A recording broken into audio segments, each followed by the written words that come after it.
Hello friends, good morning সবাইকে।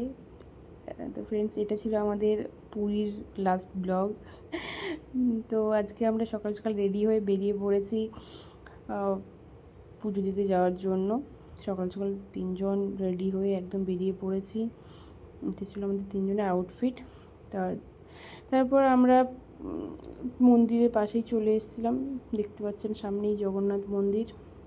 But আমাদের কপালটা খারাপ, বা হয়তো জগন্নাথ দেব আমাদের চাননি আমরা তার দর্শন করি। অ্যাকচুয়ালি আমরা যখন গেছিলাম তখন কোনো তিথি ছিল, মানে একাদশী, বড় কোনো একাদশী বা মাসের প্রথমে এরকম সামথিং কিছু ছিল, যার জন্য এতটাই ভিড় ছিল, প্রচুর পরিমাণে ভিড় ছিল। তো সেই জন্য আমরা যেতে মানে জগন্নাথ দেবের দর্শনই করতে পারিনি। একটা আমার ছোটো বাচ্চা, ওকে নিয়ে ভিড়ের মধ্যে দাঁড়াতেও পারবো না। আর সেকেন্ড হচ্ছে প্রচুর গরম, তো সেই জন্য আমরা হোটেলে ঘুরে চলে এসেছিলাম। তারপরে এসে ওখান থেকে একটু বিচে চলে এসেছিলাম। অ্যাকচুয়ালি আজকে আমাদের বাড়ি ফিরে যাব, তো আমাদের হোটেলের থেকে চেক আউটও করার টাইম হয়ে গেছে।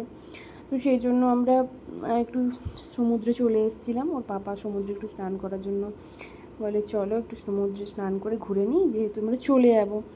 তো সেই মতো আমি মেয়েকে নিয়ে এসে এই যে এখানে মানে সমুদ্রের বিচেই বসার জায়গাগুলো যেখানে রয়েছে, তো ওখানে টাকা দিয়ে চেয়ার ভাড়া করতে হয়। তো আমরা ওখানে বসেছিলাম, মেয়েকে নিয়ে আমি বসে পড়েছিলাম, আর ওর বাবা স্নান করতে গিয়েছিলো সমুদ্রে।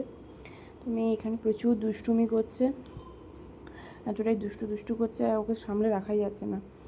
ও চারিদিকে এত লোকজন দেখেছে, তো খুব একটা সেভাবে দেখতে পায় না, তো যার জন্য ও একটু আগে ভীষণ এই লোকজন ভয় পেত, বাট এখন ভয় পায় না খুব একটা।